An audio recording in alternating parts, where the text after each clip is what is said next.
The Shattered Hope. First Contact. The Keltharian Empire had ruled over 47 star systems for 3 centuries.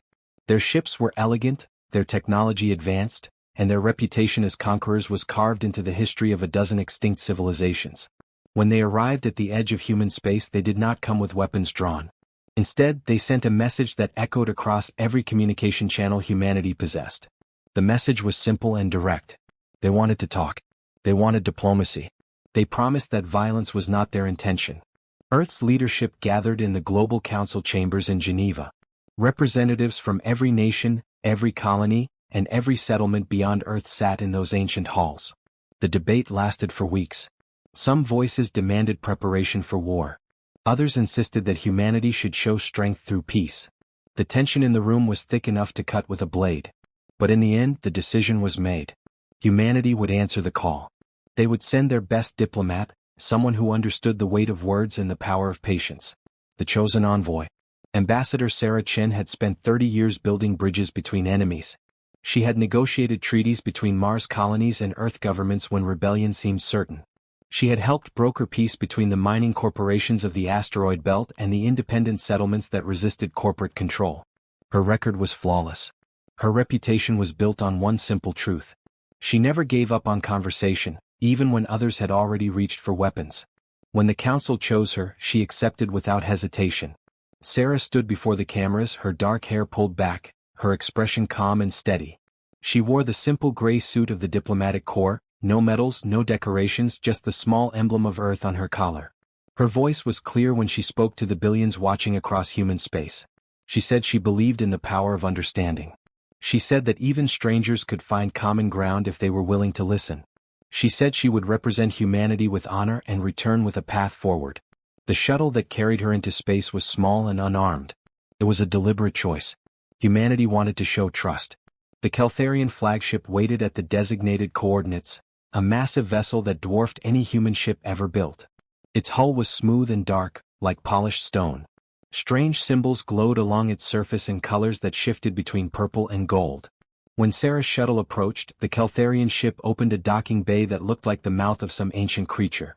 The long silence. Sarah sent her final transmission just before entering the Keltharian vessel. Her words were brief but filled with quiet confidence. She said she was ready. She said she believed this was the beginning of something important. Then the connection closed. The Keltharians explained that their diplomatic protocols required complete isolation during negotiations. They said it was their way of ensuring focus and respect. They asked humanity to wait. They promised communication would resume when the talks concluded. So humanity waited. Hours turned into days. Days stretched into a full week. Every news network across Earth, Mars, Europa, and the outer colonies carried the same story. Where was Ambassador Chen? What was happening inside that massive alien ship? Experts debated on endless talk shows. Some said the silence was normal for alien cultures. Others grew increasingly worried. Parents told their children that everything would be fine. Soldiers checked their equipment and tried not to think about the worst possibilities. The Global Council met in emergency sessions every 12 hours. Intelligence officers analyzed every detail of Keltharian communications, searching for clues. Military advisors prepared contingency plans they hoped would never be needed. Scientists studied what little was known about Keltharian biology and culture, looking for anything that might explain the delay. But the truth was simple and terrifying. Nobody knew what was happening. Humanity was blind and the waiting was agony. The return. On the 8th day, the Keltharians sent a new transmission. It was short and contained no words. Just coordinates and a timestamp. They were sending something back. A small cargo pod was released from the flagship and began drifting toward the human observation station at the edge of neutral space. The station's crew watched it approach on their screens, their hearts pounding. Every human channel broadcast the moment live. Billions of people held their breath. The pod docked with mechanical precision. The station commander, a veteran named Marcus Webb, approached the airlock with his security team. The room was silent except for the hum of life support systems. Marcus gave the order, and the airlock cycled open. The cargo pod's door slid aside with a hiss of equalizing pressure. Inside was Ambassador Sarah Chen. What the Keltharians had done to her could not be described in simple terms. Her body was broken in ways that showed careful, deliberate intent. The injuries were not the result of anger or chaos. They were methodical, surgical. Every wound had been placed with precision to cause maximum pain while keeping her alive as long as possible. Her diplomatic uniform was torn and stained. Her face, once so calm and confident, was frozen in an expression of unimaginable suffering. She had been tortured slowly, professionally, and without mercy. Marcus Webb, a man who had seen combat in the Belt Wars, fell to his knees. His security team stood frozen, unable to process what they were seeing. The medical team that rushed forward could do nothing. Sarah Chin was dead, and the manner of her death spoke louder than any declaration of war. The wave of fury. When the images reached Earth, the planet stopped. Cities went silent. Traffic halted. People stood in the streets, staring at screens that showed the broken body of the woman who had carried their hopes. Parents turned off the broadcasts before their children could see. Soldiers in barracks clenched their fists so hard their knuckles turned white. In the Global Council chambers, representatives wept openly. Some screamed. Others sat in stunned silence. But the grief did not last long. It transformed into something else, something older and more primal. Humanity had evolved from survivors. Their ancestors had climbed out of caves and crossed frozen continents. They had built civilizations from nothing and pushed beyond their own planet through sheer determination. That ancient fire, the one that had driven humanity through every dark age and impossible challenge, ignited again. Across Earth, across the Martian domes, across the ice-covered cities of Europa, and in every station and settlement scattered through the solar system, people stood up. They were not broken. They were not afraid. They were furious. The Keltharians had made a catastrophic miscalculation. They had believed that killing one human would intimidate all of humanity. They did not understand that humans did not kneel when threatened. They stood taller. Mobilization. Within hours, every military base in human space activated emergency protocols. Factories that had been producing mining equipment retooled to manufacture weapons. Shipyards that built cargo haulers began constructing warships. Scientists who had spent years on peaceful research projects redirected their efforts toward military applications. The transformation was swift and total. Commander Richard Okonkwo, head of the Earth Defense Initiative, addressed the council with steel in his voice. He did not ask for permission to act. He simply informed them that humanity's response had already begun. Deep below the surface of Luna, in facilities that had been sealed for decades, old projects were being revived. Weapons that had been considered too dangerous, too powerful, too frightening for a peaceful galaxy were being brought online. The people supported this without question. Farmers donated fuel reserves. Miners volunteered their expertise. Engineers left their families to work around the clock. Mothers and fathers sent their children to military training centers with tears in their eyes but fire in their hearts. Humanity was no longer divided by borders or politics or old grudges. They were united by one simple truth. The Keltharians had hurt one of their own, and there would be consequences. In orbit around Earth, something new began to take shape. A massive construction project that had been theoretical suddenly became real. The framework of a ship unlike anything humanity had ever built started to form against the backdrop of stars. It had no name yet, but everyone knew what it represented. It was humanity's answer to the Keltharians' cruelty. It was proof that humans could be pushed, but only so far. Beyond that line, they pushed back harder than anyone expected. The galaxy was about to learn a lesson that countless species throughout human history had already discovered. Humanity could be peaceful. Humanity could be patient. Humanity could be kind and generous and willing to forgive. But if you took their kindness for weakness, if you mistook their patience for cowardice, if you hurt them when they offered you peace, then you would face something terrifying. You would face humanity united, focused, and absolutely determined to make you regret your choice. The Keltharians thought they had sent a message. They had no idea that they had just written their own doom. The awakening storm. The hidden arsenal.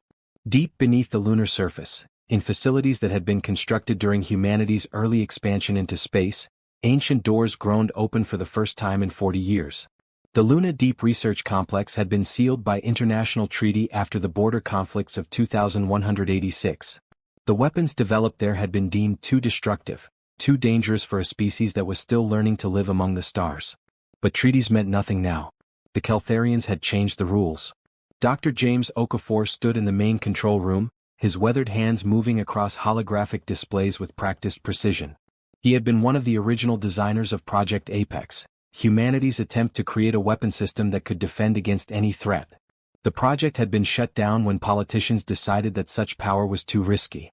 Now those same politicians were begging him to activate everything he had built. The main chamber held 12 massive cylindrical structures, each one containing what the scientists called a graviton pulse cannon. The technology was based on discoveries made from studying a derelict alien vessel found drifting in deep space decades ago. Humanity had reverse-engineered the gravitational manipulation technology and improved it. The cannons could create localized gravity wells strong enough to crush a battleship into the size of a marble. They had never been tested on a living target. That was about to change. Commander Richard Okonkwo walked through the facility with his senior staff, his expression grim but determined. He stopped in front of one of the massive cannons and placed his hand on its cold metal surface. This was the price of peace, he thought. Humanity had tried to be better than their violent past. They had tried to show the galaxy that intelligence and compassion could triumph over force. The Keltharians had answered that attempt with torture and murder. The shipyards of Titan. In orbit around Saturn's largest moon, the Titan industrial complex worked without rest. The facility had been built to construct colony ships and mining vessels. Now it produced something entirely different. The workers moved in organized chaos, welding armor plates, installing weapon systems, and integrating power cores that hummed with barely contained energy. The air inside the construction bays was thick with the smell of molten metal and ozone. Chief Engineer Maria Santos had not slept in 3 days. Her eyes were red, her hands shook slightly from exhaustion, but she refused to stop. She supervised the construction of the Retribution-class destroyers, warships designed with one purpose: to break through any defense and deliver devastating firepower. Each destroyer carried enough weaponry to level a small city. The shipyards were building 20 of them simultaneously. But the destroyers were not the main project. In the largest construction bay, something massive was taking shape. The UHS Vengeance was humanity's first true dreadnought. It was over 2 kilometers long, its hull composed of layered armor that combined human metallurgy with alien composite materials. The ship's main weapon was a spinal-mounted particle beam cannon that drew power from 3 fusion reactors. A single shot could punch through a moon. Maria watched as the final sections of the hull were moved into place by massive robotic arms. She thought about Ambassador Chin, about the hope in her eyes when she left for the Keltharian flagship. Maria had watched that broadcast with her daughter. They had talked about how wonderful it would be if humans and aliens could be friends. Now her daughter asked different questions. She asked if the monsters would come to hurt them.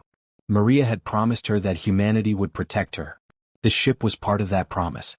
The Keltharian mistake. Aboard the Keltharian flagship Eternal Dominion, Supreme Commander Vector stood before the grand viewing port, watching the stars with satisfaction. The humans had gone silent after receiving their ambassador's body. Vector's sensory appendages rippled with pleasure. The plan had worked perfectly. Humans were emotional creatures, weak and sentimental. The torture of their envoy had been designed to break their spirit, to show them that resistance was futile. The Keltharian Empire had used this tactic successfully on 17 other species. Show them the cost of defiance early, and they would submit without a full war. It saved resources and established dominance quickly. Vector had studied the human transmissions carefully. He saw their tears, their anger, their grief. All signs of a broken people.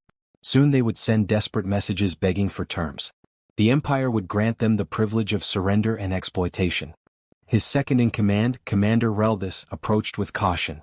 Supreme Commander, our intelligence division has detected unusual activity in human space. Multiple military installations have activated. Their shipyards show increased production. Vector's appendages waved dismissively. Standard defensive posturing. They are afraid. Let them build their toys. It will make no difference when we demonstrate our true power. He turned back to the viewport, completely confident in his assessment. The Keltharians had crushed civilizations far more advanced than humanity. These newcomers would be no different. What Vector did not understand, what his entire species had failed to grasp, was that humanity's emotional nature was not a weakness. It was their greatest strength. When humans loved, they loved fiercely. When humans hoped, they reached for the impossible. And when humans were pushed beyond the breaking point, when their kindness was answered with cruelty, they became something that no amount of military analysis could prepare for. They became unstoppable. First strike. 3 weeks after Ambassador Chen's body was returned, the Keltharian border patrol detected movement. A fleet of human ships had crossed into the neutral zone. The patrol commander sent a warning transmission, fully expecting the humans to retreat. Instead, he received a response that would echo through Keltharian space for years to come. This is Captain Jennifer Torres of the United Human Strike Force. You have been given one opportunity to withdraw from this sector. You have 10 seconds to comply. The transmission was cold, professional, and absolute in its certainty. The Caltharian patrol commander laughed. 3 of his heavy cruisers against 5 smaller human ships? The outcome was obvious. He ordered his vessels to power weapons and advance. The human ships did not retreat.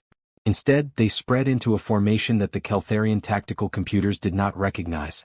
The lead human ship, a Retribution-class destroyer, began to glow with blue energy. What happened next shattered every assumption the Caltharians held about human technology. The destroyer fired its main weapon, a focused particle beam that had been enhanced with gravitational lensing technology. The beam struck the first Caltharian cruiser's shields and simply passed through them as if they did not exist. The cruiser's hull vaporized along a perfectly straight line.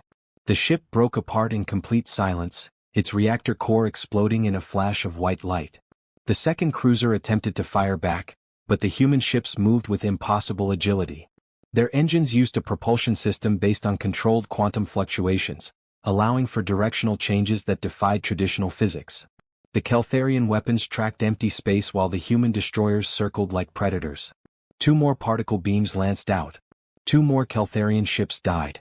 The third cruiser's commander managed to send a desperate transmission back to the fleet before his ship was cut in half by concentrated fire from all 5 human vessels. The message was brief and terrified. They are not what we thought. They are not weak. They are. The transmission ended. The message spreads. News of the border engagement spread through Caltharian space like wildfire. Supreme Commander Vector summoned his war council immediately. The chamber was filled with the Empire's finest military minds, and for the first time in centuries, they looked uncertain. The humans had destroyed 3 heavy cruisers without suffering a single casualty. The technology they displayed was beyond anything the Caltharians had encountered. Perhaps, suggested one of the elder commanders, we should reconsider our approach. Open new diplomatic channels. Explain that the ambassador's death was a misunderstanding. Vector's appendages turned rigid with rage. We do not apologize to inferior species. We will crush them with overwhelming force. Assemble the second fleet. We will show these humans what true power means. But even as he gave the order, doubt crept into his thoughts. The humans had absorbed the death of their ambassador and transformed their grief into focused military action. They had not collapsed. They had not begged. They had struck back with precision and terrible efficiency. For the first time, Vector wondered if his calculations had been wrong. Humanity's Declaration. Commander Richard Okonkwo stood before the cameras in the Global Council chambers. Behind him, representatives from every human settlement in the solar system stood in unified silence. When he spoke, his words were transmitted to every corner of human space and broadcast toward Caltharian territory on every frequency. The Caltharian Empire asked us for diplomacy. We sent them our best. We sent Ambassador Sarah Chin, a woman who believed in the power of peaceful resolution. The Caltharians answered our gesture of peace with torture and murder. They believed this would break us. They believed we would surrender. Richard paused, his eyes hard as steel. They were wrong. Humanity does not surrender when threatened. We do not kneel when bullied. We have tried to be better than our violent past. We have tried to show the galaxy that wisdom and compassion can build a better future. But when our hand of friendship is met with cruelty, when our hope is answered with horror, we remember who we are. We are survivors. We are builders. We are warriors when we must be. He stepped closer to the camera. This message is for the Caltharian Empire and any other species watching. Humanity wanted peace. You chose war. Now you will learn what that choice means. We will not stop until justice is served. We will not rest until Sarah Chen's death is answered. And we will make certain that no other species ever mistakes our kindness for weakness again. The transmission ended, but its impact was just beginning. Across human space, the population erupted in unified support. Ships launched from every colony carrying volunteers ready to fight. Scientists shared research breakthroughs that had been kept secret for years. The entire species moved as one organism focused on a single goal. The turning point. The Caltharian Second Fleet was the pride of the Empire. 20 capital ships, each commanded by veterans of a dozen conquests. They entered human space with absolute confidence, expecting to find desperate defenders and easy victories. Instead, they found the UHS Vengeance waiting for them. The human dreadnought hung in space like a dark monument to humanity's determination. Its particle beam cannon charged with a sound that vibrated through subspace, a deep thrumming that every Keltharian ship detected. Admiral Vector himself commanded the flagship at the center of the Keltharian formation. He opened a communication channel, intending to demand surrender. Captain Amara Johnson, commander of the Vengeance, spoke first. "This is your only warning. Withdraw immediately or be destroyed." Her voice carried no anger, no hatred, just absolute certainty. Vector's response was predictable. He ordered the entire fleet to fire. The space between the two forces lit up with weapons fire from 20 Keltharian capital ships. Energy beams, kinetic projectiles and plasma torpedoes converged on the Vengeance. The human ship's shields flared bright blue, absorbing the incoming fire with barely a flicker. Then the Vengeance fired back. The main particle beam cannon released a surge of focused energy that struck the Keltharian flagship dead center. The beam carved through the ship's shields, armor and internal structure in less than a second. The flagship broke apart, its reactor core detonating with enough force to damage 3 nearby vessels. Admiral Vector died without understanding what had killed him. The remaining Keltharian ships attempted to scatter, but the human fleet had arrived. Destroyers, cruisers and support vessels emerged from behind lunar bodies and asteroid cover. The graviton pulse cannons activated, creating crushing gravity wells that pulled Keltharian ships off course and into each other. It was not a battle. It was a demonstration of what humanity had become when pushed beyond its limits. The new galaxy. When the fighting ended, only 3 Keltharian ships escaped to carry word back to their empire. The message they brought was one of complete defeat and terror. The species they had dismissed as weak and emotional had proven to be neither. Humanity had shown the galaxy something that would reshape interstellar politics for generations to come. They had shown that peace was a choice, not a weakness. That diplomacy was a strength, not a surrender. And that when those gifts were rejected and met with cruelty, humanity possessed the capability and will to respond with devastating force. The Keltharian Empire, which had ruled for 3 centuries, began to collapse. Other species they had conquered saw humanity's victory and rose in rebellion. The balance of power shifted overnight. And at the center of it all was humanity, still mourning Ambassador Sarah Chin, still remembering the woman who had believed in peace even when others chose war. Commander Richard Okonkwo visited Sarah's memorial on Earth, a simple stone marker in a garden of remembrance. He placed his hand on the cold granite and spoke quietly. "We did not want this, but we finished it. Rest now, Ambassador. Your sacrifice changed everything." Above Earth, the stars shone with new meaning. Humanity had taken its place among them, not as conquerors or victims, but as a species that knew both the value of peace and the cost of defending it. The galaxy would remember Ambassador Sarah Chen. And they would remember what happened when humanity's hope was answered with horror. The message was clear and would echo through the stars forever. Humanity could be your greatest ally or your worst nightmare. The choice was always yours to make.